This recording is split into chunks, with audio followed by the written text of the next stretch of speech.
Nandusha A പത്മകുമാറിന്റെ പ്രതികരണം നോക്കിയാൽ തുടക്കം തൊട്ട് പല കാര്യങ്ങളാണ് അദ്ദേഹം പറഞ്ഞുകൊണ്ടിരിക്കുന്നത്. ആദ്യത്തെ നിലപാടിൽ നിന്ന് കുറച്ചു കഴിഞ്ഞ് മാറുന്നു. ആദ്യമൊക്കെ നോക്കുകയാണെങ്കിൽ പോറ്റിയെ തള്ളാതെയുള്ള ഒരു പ്രതികരണമാണ് അദ്ദേഹത്തിന്റെ ഭാഗത്തുനിന്നുണ്ടായിരുന്നത്. പിന്നീട് അത് മാറുന്ന കാഴ്ചകളൊക്കെ നമ്മൾ കണ്ടു. ഇന്നിപ്പോൾ എന്തൊക്കെ കാര്യങ്ങൾ അദ്ദേഹം നമ്മളോട് പറഞ്ഞിട്ടുണ്ട്? നമ്മൾ ചോദിക്കുന്ന ചോദ്യങ്ങൾക്ക് അദ്ദേഹത്തിന് കൃത്യമായ മറുപടികളുണ്ടോ?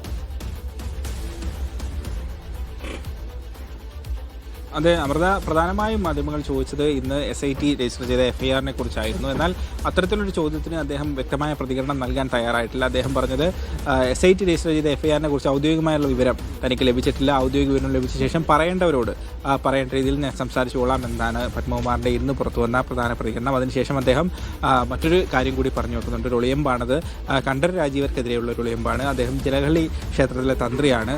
ആ തന്ത്രി വഴിയാണ് ഉണ്ണികൃഷ്ണൻ പോറ്റി ശബരിമലയിലേക്ക് എത്തിയത് എന്നുള്ള ഒരു കാര്യവും കൂടി അദ്ദേഹം പരോക്ഷമായി പറഞ്ഞു വെക്കുന്നുണ്ട്. തനിക്ക് മുകളിലും ആളുകൾ ഉണ്ടായിരുന്നല്ലോ ദേവസ്വം ബോർഡിൽ, എന്നിട്ടും തനിക്കെതിരെ മാത്രം ഇത്രയധികം പഴികൾ കേൾക്കേണ്ടി വരുന്നു. അല്ലെങ്കിൽ ദേവസ്വം ബോർഡിൽ നടന്നിട്ടുള്ള എല്ലാ ക്രമക്കേടുകൾക്കും എല്ലാ പ്രശ്നങ്ങൾക്കും കാരണം തൻ്റെ ഭരണസമിതിയാണ്, താനാണ് എന്ന രീതിയിൽ പ്രചരിപ്പിക്കാൻ മാധ്യമങ്ങൾ ശ്രമിക്കുന്നുണ്ട്.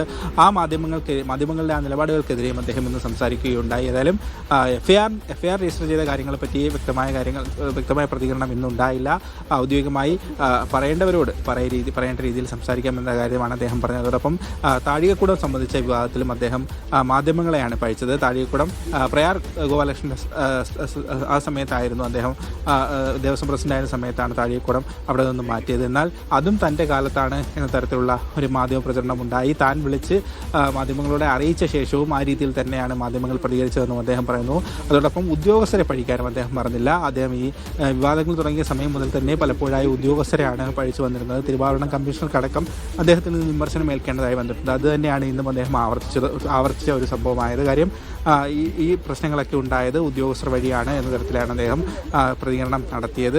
അതോടൊപ്പം യോഗദണ്ഡിൻ്റെ വിഷയത്തിൽ പോലും അദ്ദേഹം സ്വീകരിച്ച നിലപാട് യോഗദണ്ഡ് രേഖകൾ പ്രകാരം കൃത്യമായ നടപടിക്രമങ്ങൾ പൂർത്തിയാക്കിയ ശേഷമാണ് മകന് മെയിൻ്റനൻസിനായി നൽകിയത് എന്നുള്ള കാര്യമാണ് അദ്ദേഹം പറയുന്നത്.